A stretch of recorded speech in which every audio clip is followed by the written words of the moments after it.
네, 시각장애인을 위한 천광로 작가의 책 읽어주기 프로젝트. 월남 이상제 일대기 제가 쓴 5권 중에서 제1권 12부를 마치고 이제 13부를 시작하겠습니다.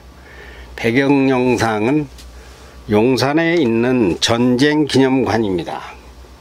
예, 전쟁기념관을 눈이 좋으신 분들은 보시고, 눈이 좀 안 좋으신 분들은, 시각장애인 같은 분들은 잘 들으시면 되겠습니다. 제13부 되겠습니다. 서울에 온 상제, 열남 이상제 선생이 아직은 어리죠? 상제가 받은 삶의 충격 13부의 큰 제목입니다. 작은 제목은 대궐구경, 월효의 마음, 귀향보고, 편지, 죽천 박정양의 집, 상제 월남으로 호를 짓다, 월효의 편지, 첫날 밤, 말타기부터 이렇게 되어 있습니다. 첫 번째입니다. 대궐구경. 대궐이에서 뭡니까? 상제가 전목에게 물었다. 아니요, 가깝습니다만 말씀을 놓으시지요. 전목이 말한다. 나보다 연장자 같은데 그럴 수는 없지요. 하니 그래도 라고 얼버무린다. 하기야 전목도 상제도 신분 서열을 가늠치 못한다. 죽천이 상제와 동거할지도 아직은 다 모르고, 위계도 누가 위고 아래인지 둘 다 모른다. 다만 전목은 거의 본능적으로 상제가 윗사람이라고 느끼는가 보다. 과연 그런 걸까? 내 나이는 너무 젊은데. 둘은 제일 먼저 경복궁을 향해 가고 있다. 죽천이 말하기를 담장을 따라 사방을 면면히 보고 돌아오라 했다. 제가 서방님이라 부르면 되겠습니까? 동에서 서쪽으로 가는데 묻는다. 예? 성이 이가니까 님자는 빼고 그냥 이서방 이렇게 불러주시오. 대답을 하면서도 눈은 대궐에서 떨어지지 않는다. 천만에요, 어디라고 님자를 빼겠습니까? 하여보니 참 착하게도 생긴 전목이다. 담장 너머로 보이는 경복궁 건물이 태산처럼 웅장하다. 임진왜란 때 소실되어 270여 년간 중건되지 못하다가 3년 전인 고종 1년 1864년 흥선대원군의 경복궁 재건으로 다시 옛 모습을 되찾았다는 광화문은 앞으로 넘어오려고 할 정도로 높은데 병사들이 지키고 있다.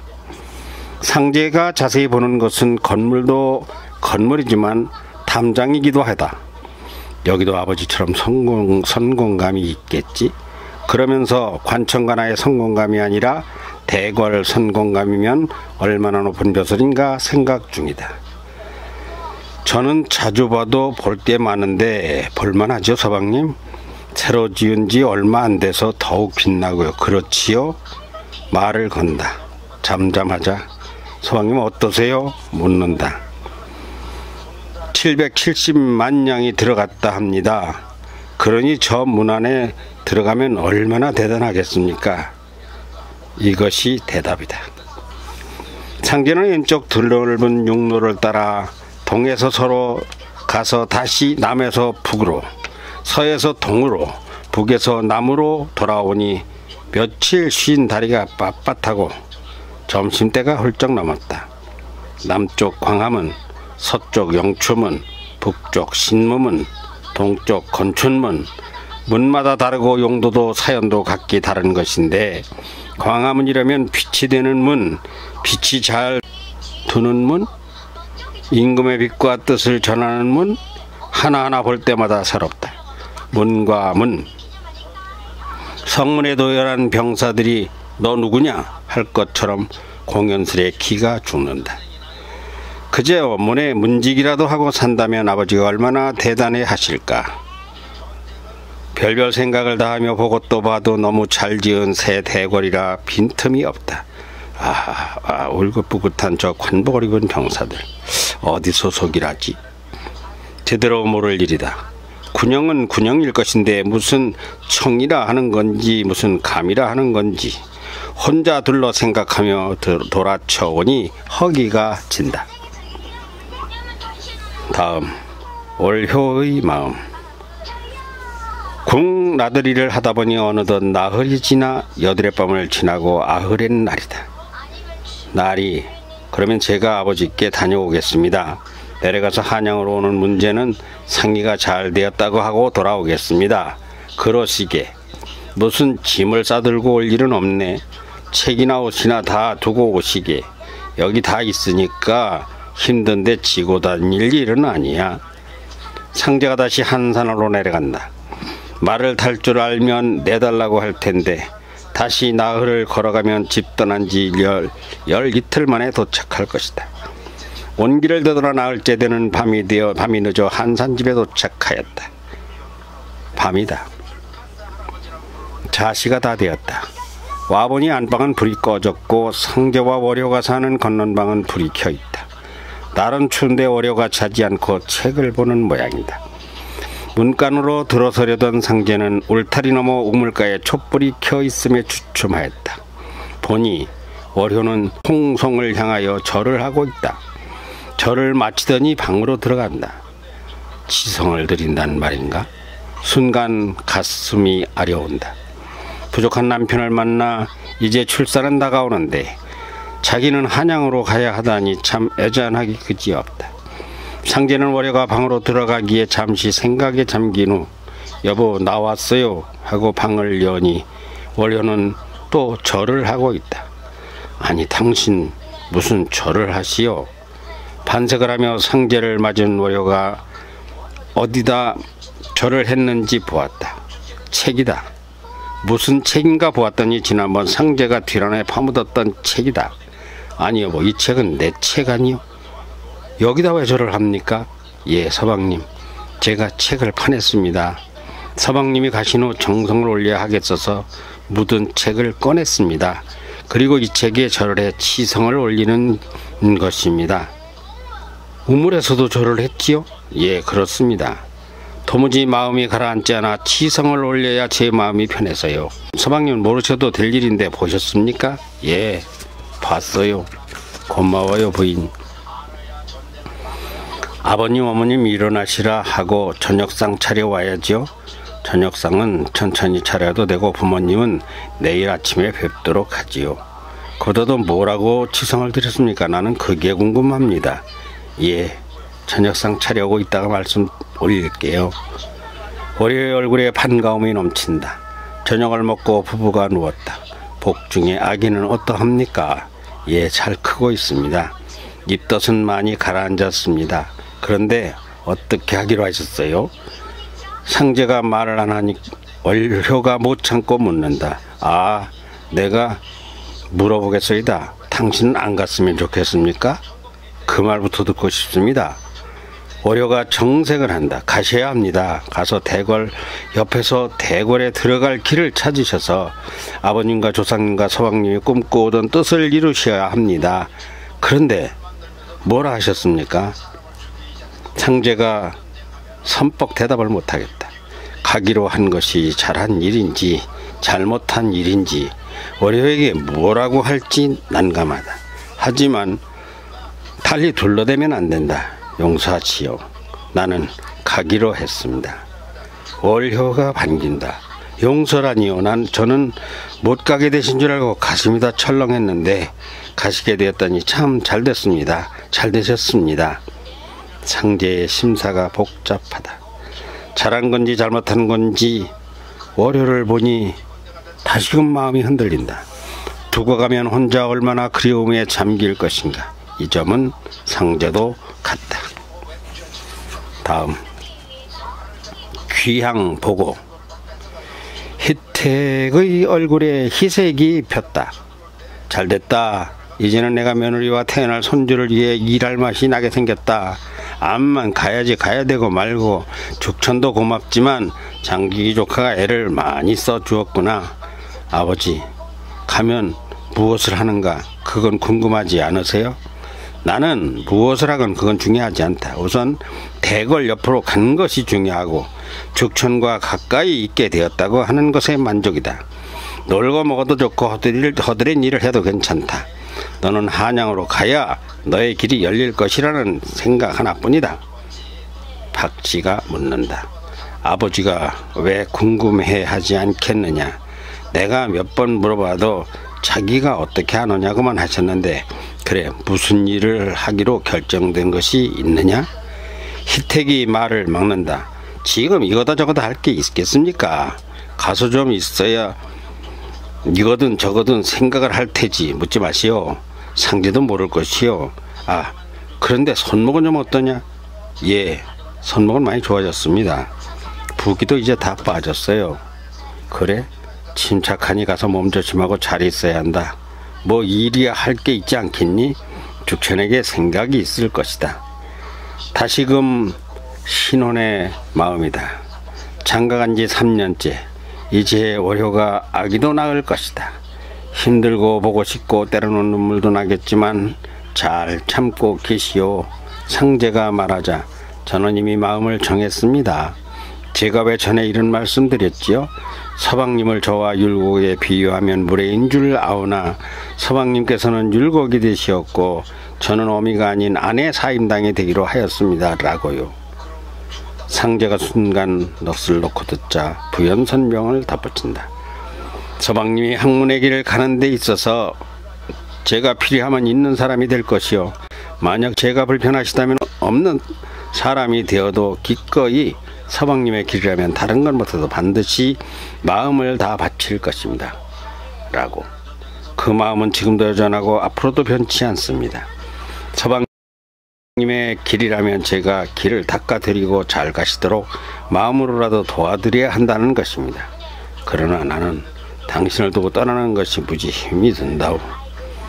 가는 길이 청운의 꿈을 안고 가는 길도 아니고 사실 막역한 길인데 오로지 아버님 말씀에 순종한다는 것 하나로 결심을 하기는 했으나 겉으로는 말은 못해도 당신이 마음에 걸려 사실은 하루에도 몇 번씩 포기하고 싶기도 합니다. 맞는 말이다. 왜 가는지 뭘 할 건지 말아야 할지 가야 할지 게다가 월효의 생각은 아버지의 희택과 동일하다. 그래서 현만 스님이나 일정 스님의 말씀을 떠올리고 있어. 모든 것이 부처님의 공적이 있어야 만나는 것이라면 우리가 한동안 헤어져 살아야 한다는 것도 어쩌면 운명이라는 생각으로 마음을 달래는 중이요. 월효는 구체적으로 죽천과 만난 당시가 못내 궁금하다. 별 해줄 말이 없습니다. 다만 죽천은 큰일을 하고 싶어 하더라는 것뿐이요. 거기에는 마음 맞는 동지가 필요한데 내가 괜찮다고 판단한 것 같다는 하나일 뿐 구체적인 건 아무것도 없어. 그래도 당신이 그런 죽천대감의 마음을 가늠했으니까 승낙한 것 아닙니까? 당연하지요. 그러나 그게 무엇인지는 나도 모르. 다만 세상은 넓고 할 일은 많은데 일꾼다운 일꾼이 부족하다는 말로 들렸소. 다행히 내가 그럴 사람으로 보인 모양이니 그 점은 고맙기는 한데 어떨지는 나도 모르겠어. 이 소리 하나는 내 귀에 박혔습니다. 공자왈 맹자왈이 전부가 아니고 이제는 일본말, 미국말, 중국말도 배워야 한다는 말이요. 그러니까 눈높이가 나하고는 너무 달랐다는 것이요. 막연하지만 거기에 내 희망이 잡힌 것입니다. 다음 편지. 희택이 상제를 보고 한 일에만 묻고 올라가라 하였다. 장군을 뺀 밭에 가보니 작물들이 상제와의 이별을 슬퍼하는 것 같다. 걸음터를 만든다고 베어다 쌓은 풀은 인분으로 재우지 못해 위는 마르고 속은 썩고 있는 모양이다. 장군을 깬 자리가 아직도 거칠다. 하루 이틀 날짜는 가는데 희택은 전과 다르다. 상제만 보면 반기고 말을 자주 건다. 일단 한양으로 보내면 내 속이 편할 것이다. 아직 할 일도 정한 게 없지만 우선은 어떤 대가를 생각하지는 말아야 한다. 장지 조카님이 알아서 얘기할 것이고 즉천이나 모친이나 알아서 하면 좋고 아니라 하여도 내가 절대 며느리나 손주 굶기는 일은 없을 터이니 집 걱정은 접어라. 하지만 말은 이렇게도 말 속에 기는 약하다. 기약 없이 떠내보내는 마음과 남은 며느리 심정과 가는 상제의 심정을 모른다 할 수는 없기 때문일 것이다. 그래서 상제가 위로하였다. 아버지, 제 걱정 마세요. 죽천다리께서 생각이 있다고는 했습니다. 그게 뭐라고 딱히 말을 할 수는 없지만 나라와 인공과 백성을 위한 큰일을 하자고 한다는 말을 들었으니까요. 저보고 보처럼 동지처럼 개인의 신하처럼 함께 힘을 보태달라고 했습니다. 이게 무슨 말인지는 진작으로 설명할 수도 없는 상제다. 상제가 다시 한양으로 가야 한다. 가기 전날 밤 모려는 서방님, 안 계신 동안 제가 쓴 제 글입니다. 한양 가서 제가 보고 싶거든 꺼내 보세요 하면서 편지를 건네준다. 안 그래도 당신이 자주 보고 싶을 텐데 어떻게 할지 모르겠소. 그러나 빨리 좋은 조건을 만들어서 당신과 아이만이라도 우선은 한양으로 데리고 가고 싶은데 아직 기약을 못하겠구려. 가야 할 상제의 마음이 아프다. 내년 5월이라 하셨습니까? 그때 당신이 몸을 풀면 아기도 볼 겸 한번 내려올 터이니 우선 몇 달만 참고 장직 조카님이 오가시면 그때 할 수 있으면 소식이라도 전하겠소 하고 약속하였다. 다음, 죽천 박정량의 집. 이제 상제는 죽천의 집에 거처를 정했다. 경복궁을 지나 창덕궁 쪽으로 가다 왼쪽으로 들어찬 북천 마을은 양반 마을로 조정 관료들이 모여 사는 마을이다. 여느 집이나 다 힘이 있는 권문세도가의 집이다. 박정영의 집은 나자 아래쪽이고 위로는 오르막길인데 집터가 높은 점에서는 좌우 대궐 지붕이 보이지만 죽천의 집에서는 보이지 않는다. 이 집은 강화판관으로 가 있는 죽천에 붙인 경암 박재근의 본가다. 집이 커서 상제 고향집의 10배는 될 모양이다. 대문은 동향이다. 대문 밖이 넓고 대문은 높다. 상제 키로 3배는 될 정도로 높은 기와 지붕이 솟았고 좌우로는 낮은 기와가 얹혀있는 대문이다.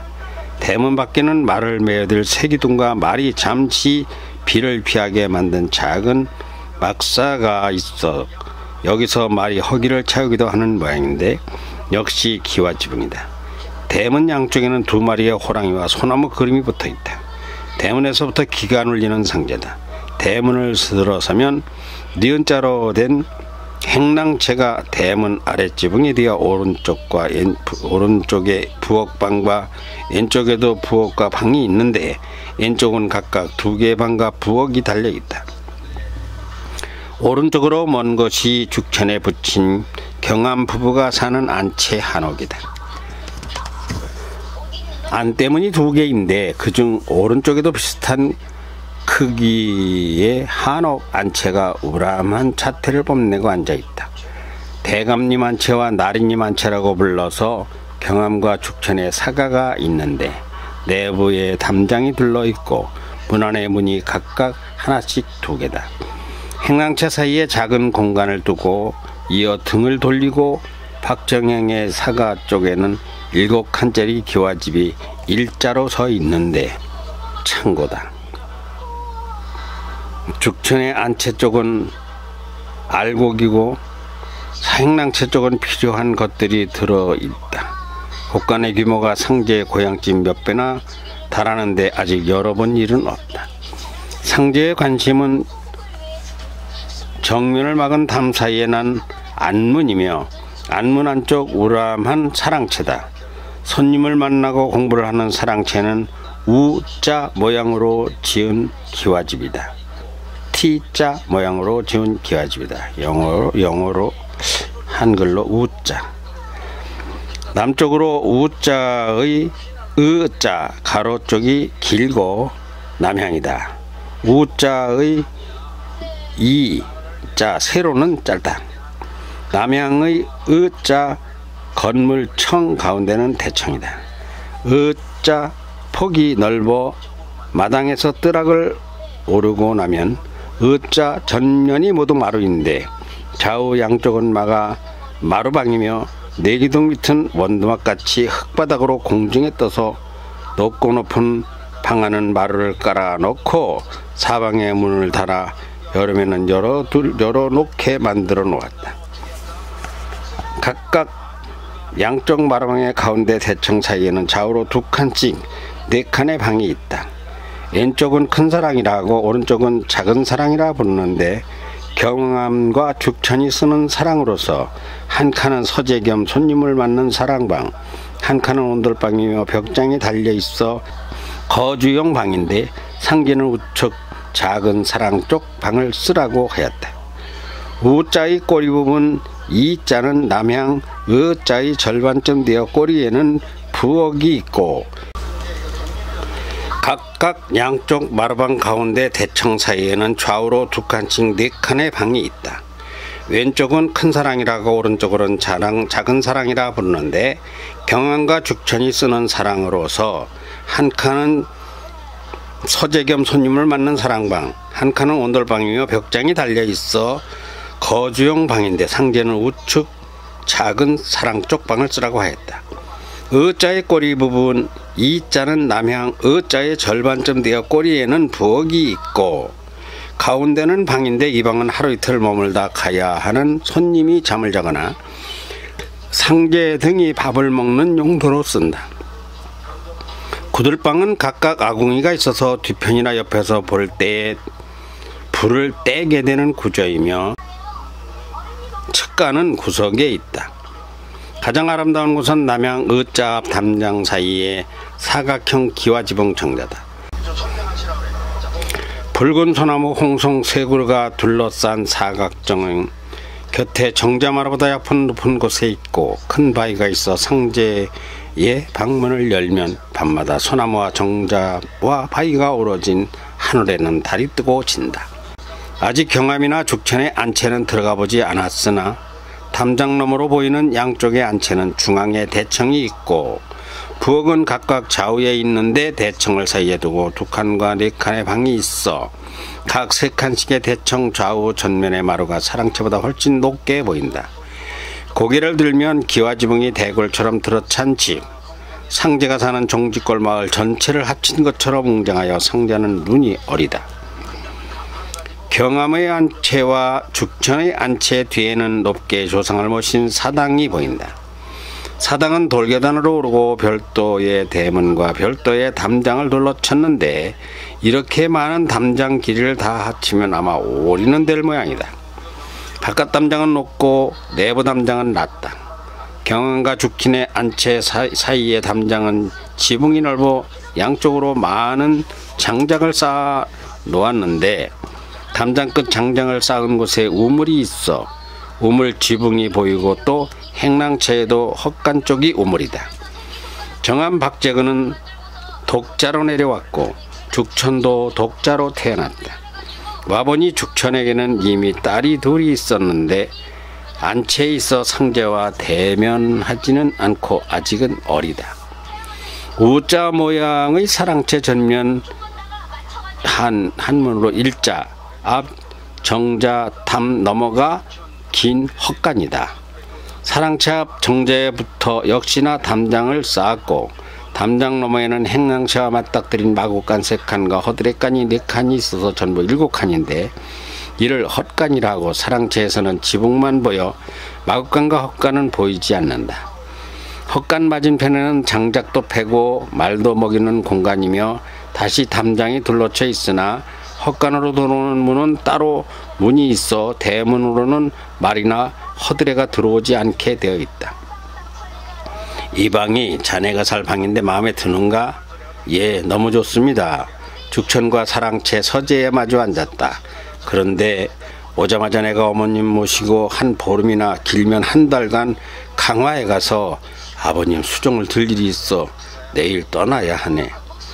죽천이 하는 말에 의지가 무너지는 등 뜻 걱정이다. 예, 다녀오셔야죠. 그런데 오래 걸리시네요. 그래, 아버님이 내게 시키고 싶은 일이 꽤 된다고 하셔서 오면 가려고 자네 오기를 기다렸지. 그러고는 다음날 말을 타고 떠나면서 그동안 마음 급하게 먹지 말고 다 비우고 쉬고 있게, 오고 나면 할 일이 많을 테니 쉬어두는 것도 일이거든 하고 죽천은 말을 타고 강화로 떠나버렸다. 떠나 몇 발자국을 가다 말고 돌리고 다시 와서 죽천이 말한다. 그동안 호를 지어놓게 이제부터 호를 불러야 할 터이니 하고 큰 만인가 떠난 것이다. 죽천이 떠나자 상제는 끈떨어진 집신처럼 허전하다. 전묵과 길떡이 있으나 둘 다 집안 살림에 바쁘다. 전묵과 길떡에게는 내가 없는 동안 이 서방을 나라고 여기고 불편하지 않게 잘모셔야 하네 하였고, 특히 조석으로 때마다 신경을 써서 잘 차려올리라 하라는 말도 잊지 않고 갔다. 상제 월남으로 호를 짓다. 낯선 양반가오 죽천의 사가이며 주정관리의 집으로 온 상제는 죽천마저 훌쩍 떠나자 맥이 탁 풀렸다. 할 일이 많다더니 그게 무엇인지도 모르겠고, 일어나 밥이나 먹고 빈둥거리며 자그마치 한 달이나 허송세월을 해야 한다는 것이 도무지 이해가 안 간다. 집은 큰데 행랑에 사는 전묵과 길떡의 자식들이 담 넘어서 제잘거리기는 낮에도 혼자다. 바쁜 두 사람을 붙잡고 놀자고 할 수도 없고 학문이 어쩌고저쩌고 할 일도 아니다. 날씨는 겨울이라 추워져 가는데 아궁이에 장작이라도 집히려 하면 서방님 왜 이러십니까? 날이 깨서 우리가 야단 맞습니다 라며 길떡과 전목에 손사래를 친다. 그렇다고 작은 안채에서 들리는 죽친의 딸들과 어울릴 일도 아니다. 이래저래 무료한 날을 얼마나 보내야 할지. 그렇다고 아직은 가득 쌓인 책에는 관심도 안 간다. 밤이 되자 무심한 등군달이 정자의 붉은 소나무 홍송에 걸려 웃는다. 상제는 그때 문득 아직껏 필요치도 않아 생각지도 안 해보았던 호가 떠올랐다. 그것이 월남이다. 나날이 배가 불러오는 아내 월효를 남쪽에 두고 올라온 자신이 한 가지 명심할 것은 남쪽에서 월효가 자신을 위해 오늘 밤에도 우물가에 치성을 올리는 것이 아닌가 하는 생각이다. 가슴이 먹먹한 그리움과 애잔함이 요동쳐 왔다. 여보, 내가 한양으로 가거들랑 우물가 치성 올리는 것은 힘든데 절대 중단하시오.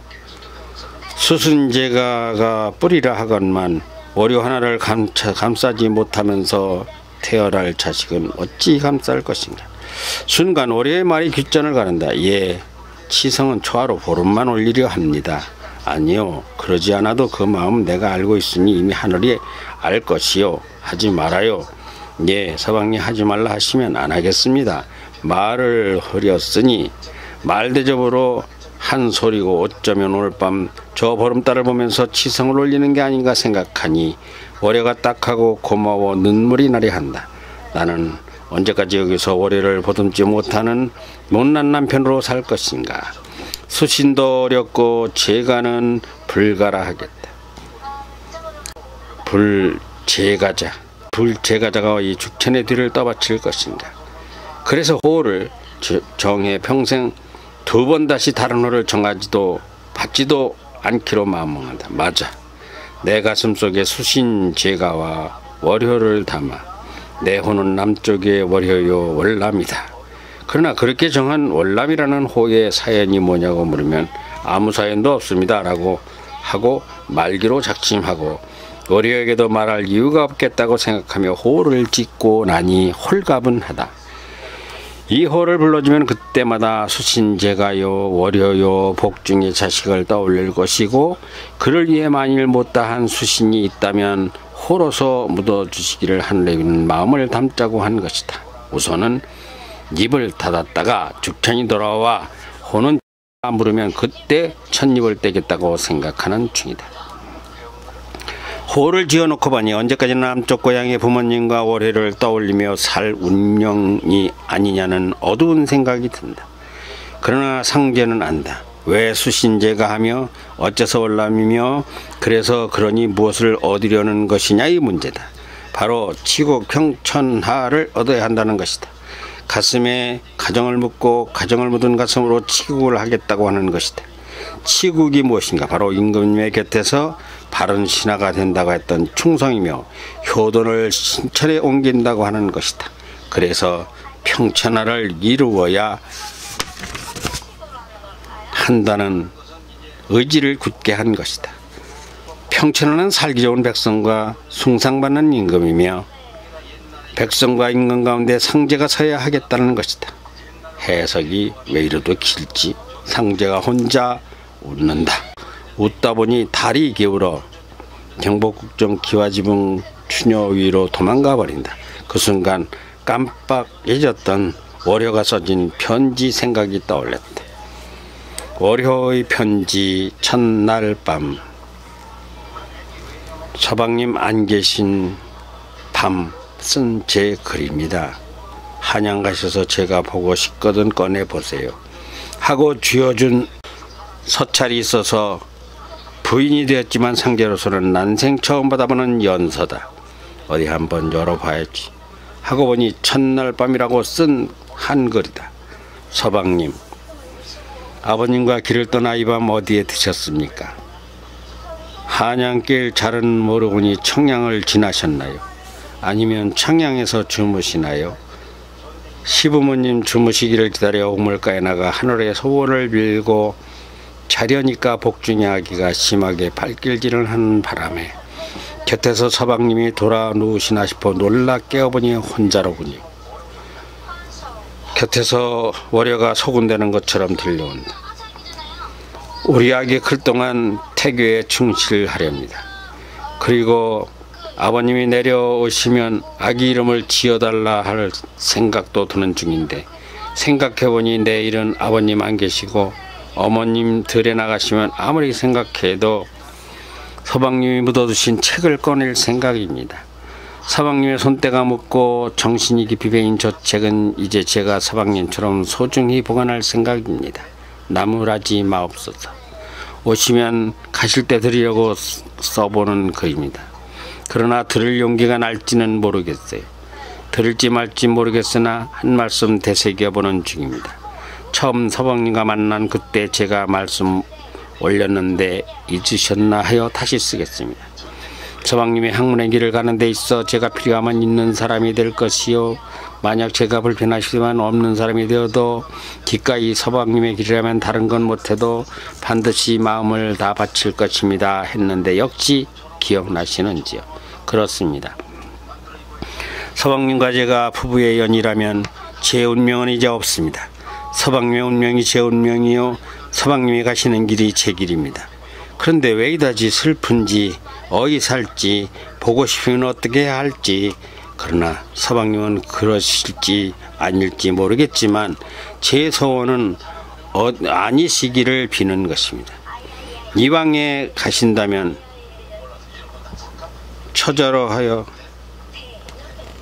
처자로 인하여 아버님의 뜻이 약해진다거나, 글씨가 자라서 잘 안 보여서요, 진다거나 애초에 꿈꾸셨던 올곧은 신하로 임금을 보필하는 길에 전념하시기를 바라는 마음뿐이기에 그리워 울어야 하는 것은 저 혼자만 하게 두시기 바라겠습니다.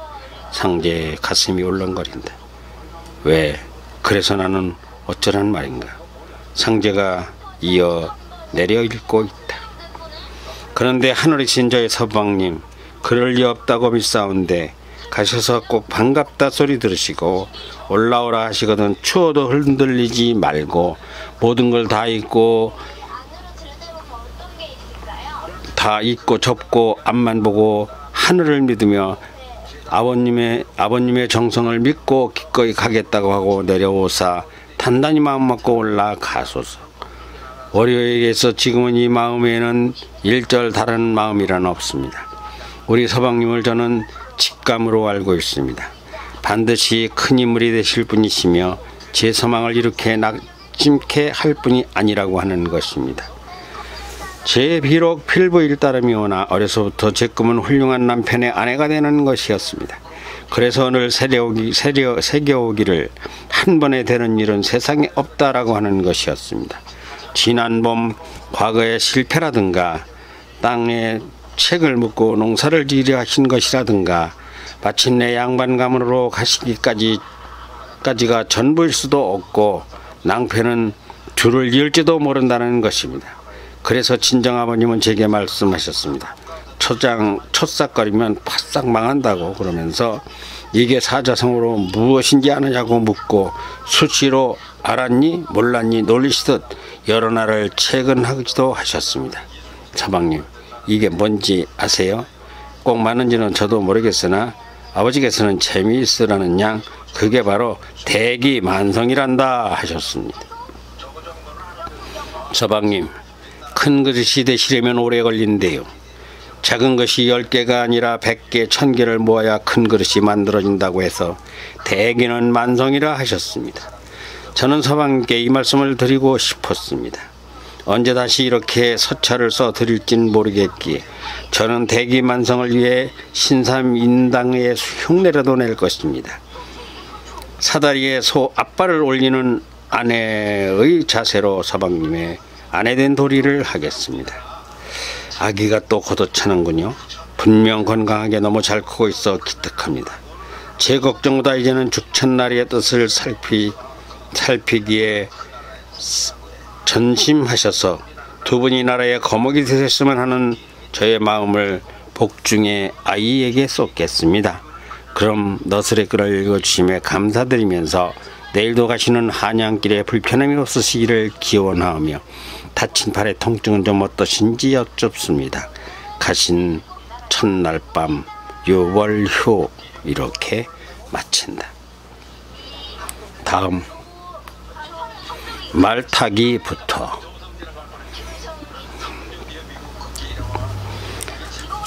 스무 날이 되자 경암을 모시고 죽천이 돌아왔다. 아하, 이 서방이로구먼. 경암도 키가 훤칠하여 상제는 올려다보아야 한다. 수염이 가지런하여 먼 길에도 흩어짐이 없다. 어이 국철이, 내 사랑채로 감주하고 좀 드리라 하게. 강화에서 온 국철은 이미 큰 사랑채를 지켜온 모양이다. 넷이서 마주 앉았다. 여러모로 부족하여 영감님의 눈에 들지 모르겠습니다. 상제가 말했다. 그래서 이 서방에게 말타기부터 하라고 하겠다고? 경암이 죽천에게 묻는다. 예, 아무래도 걸어 다녀가지고는 저의 벗으려 할 수도 없고 분신이 되기도 못할 터라 제일 시급한 것은 학문이 아니라 말타기부터 배워야 할 것 같습니다. 그렇지. 대장부가 임금을 모시려는 꿈을 꾼다면 임금이 하시는 일거수일투족에 문의한이 되어서야 가당치 않지. 잘 생각했으니 이 사망은 어서 말부터 타는 연습을 하게나. 상제는 어리둥절 정신이 하나도 없다. 내가 말을 탄다? 그것은 꿈에도 해본 생각이 아니다. 말은 한산 관아의 아버지 희택보다 높은 사람들이나 타는 것을 보았기에 말 타는 연습은 언감생신 자신과는 상관도 없다고 치우고 살아왔다. 그 순간 한양에 올라올 때 말에 채이며 올라온 기억이 난다. 만약에 상제도 말을 타고 왔다면 아마 나흘의 절반으로 단 하룻밤만 자고 이틀이면 올라왔을 것이다. 경암은 내가 누구 제자인고 하면 하고 뜻밖에도 모군의 제자라고 한다. 나의 아버님께서 나를 모군 같은 인물이 되기를 원하셨지. 오늘 모군의 후손이 우리 집에 오니 영광일세. 그러나 내가 아버님의 뜻을 이루지 못하고 있네. 그래서 죽천에게 할아버지가 원하셨던 모군과 같은 사람이 되기를 바라는 것이 나의 소원일세. 참, 모군의 시조를 한번 읊어볼까? 백설이 찾아진 고래 구름이 머흐매라. 반가운 명하는 어느 곳에 피어난고 서경에 홀로 서 있어 갈 곳 몰라 하노라. 읊고 나서 잘 듣게 아주 중요한 말이야. 무겁게 입을 연다. 지금에 와서 조선과 뜻이 달랐던 모군의 정신을 그대로 지키려 하면 바보일세. 모군은 고구려 신하였고 우리는 지금 조선의 신하일세. 모군이 고려를 지키려 목숨을 바친 것은 우리에게 조선을 지키려 목숨을 바쳐야 한다는 교훈일세. 목적은 백성의 평안함을 원하는 면에서 동일하기 때문일세. 경암이 힘주어 말한다. 그런데 호는 지었는가? 죽천이 묻는다. 예, 달월자에 남령남자로 월남이라 정했습니다. 아, 월남. 불이기 소나금은 무슨 연유라도 있는가? 그런 것 없습니다. 나르께서 강화가시고 밤에 정자와 소나무를 보다 그 위에 보름달이 떴기에 순간 월남이라고 하고 싶어 정했을 뿐입니다. 상제가 말하자 경함이 끄덕인데 괜찮구먼. 호는 자기가 편하고 남이 편하면 되는 것이니까 하더니 진지하게 말한다. 내 아들이지만 죽처는 비상하고도 푸근한 사람일세. 대개 비상하면 까탈스럽고 푸근하면 맹탕인 경우가 많나 내 아들 죽처는 다르네. 과거에 장원으로 급제하고도 벼슬을 안 나가는 이유는 들어서 아는지 모르겠지만 얘기해 줬는가? 말머리를 죽천에게로 돌리자. 아닙니다. 아직 그런 대화를 할 시간이 없었습니다. 죽천이 대답하니까 그럼 내가 말해주지. 상제가 듣고 싶은 말을 이제야 경함이 한다. 과거는 안 본다 했네. 과거 급제 쉬운 게 아니지만 사실 그게 알고 보면 또 별것도 아닐세. 마찬가지로 과거에 급제했다면 벼슬길에 나가는 것도 쉬운 것은 아니나 그 또한 별게 아닐세.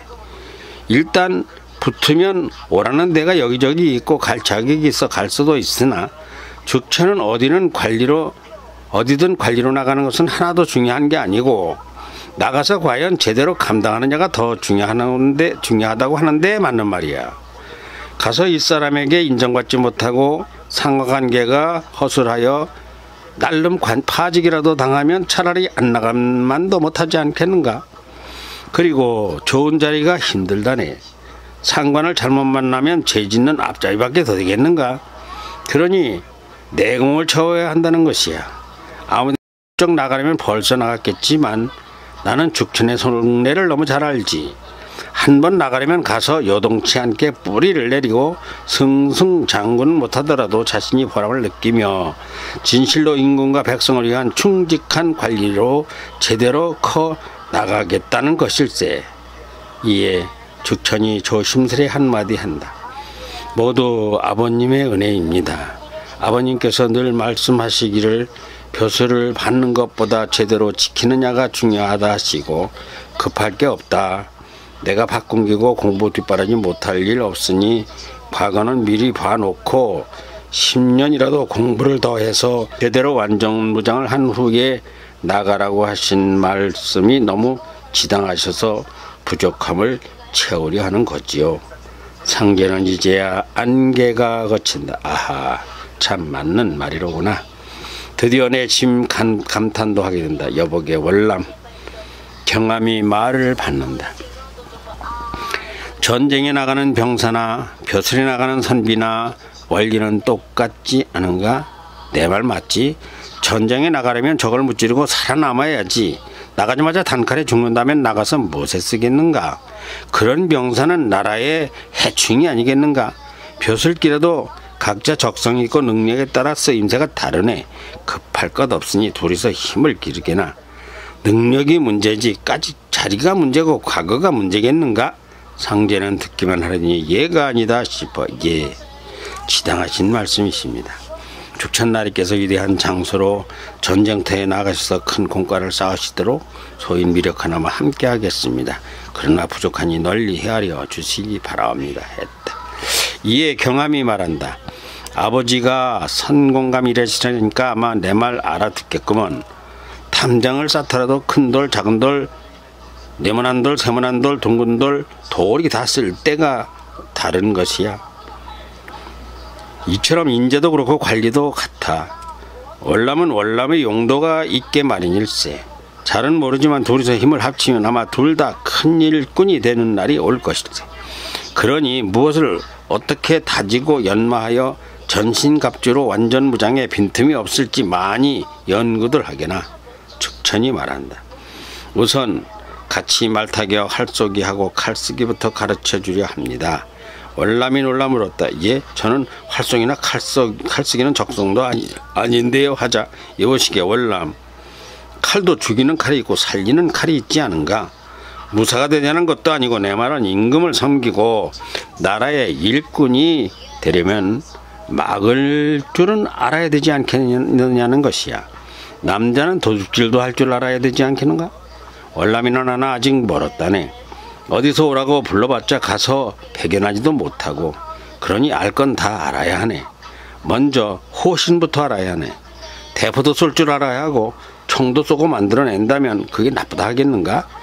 글줄이나 줄줄 깰 줄 안다고 신하가 아닐세. 아버님 앞에서 무리한 말인지 모르겠으나 우리 아버님은 강화도 그 많은 진지를 지키는 장군을 하라 하셔도 이기실 분일세. 세상이 점점 험악해지기 때문에 배를 부리고 바다를 경영할 줄도 알면 안 될 게 뭐겠는가. 하늘 펄펄 날아다니는 무사가 못했자는 얘기가 아닐세. 내가 말했지. 할 일은 너무 많다고. 내일 모레 아버님이 귀임하시면 글피부터 우리는 뛰어도 모자란다네. 아, 네. 영상하고 거의 맞았네요. 중간에 전화가 오고 해서 조금 시간을 빼먹었더니, 여러분, 제가 쓴 책을 제가 읽어드리고 있습니다. 참 어떻게 들리시는지 모르겠지만 저는 운동을 하면서 이 귀에 이게 듣는 라디오 프로그램이 있어요. 요즘은 독서의 계절이라고 가을이라 책 이야기를 참 많이 합니다. 근데 책을요, 누가 좀 이렇게 읽어줬으면 좋겠는데 라디오에서 그런 거 못하잖아요. 라디오 프로그램 책을 한 권을 읽으려면 10시간이 필요한데 10시간 내내 그거 읽을 수는 없잖아요. 그렇다고 연속으로 읽는 것도 없는 것 같더라고요. 제가 하겠습니다. 이것은 고정적으로 영상도 보시면서 쭉 들어보시면은 이건 또 이 맛이 있을 거예요. 특히 이제 시력이 나빠진 노인들 또는 아예 시력이 이제 시각 완전 장애를 가지신 분들, 또 시력이 좋은 분들은요, 부모님들께 이렇게 또 연결해 드리면 좋고, 병상에 계신 환우님들, 환자, 이제 퇴원을 기다리시는 분들, 이렇게 며느리가 딸이 가가지고 스마트폰에서 이어폰 끼워 드리고서 이렇게 해서 들으시라고 그러면서 왔다 갔다 하면서, 아무튼 간에 월남 이상재 선생 이제 1권은 14부, 15부 2번 남았습니다. 다음 14부에서 뵙겠습니다. 감사합니다.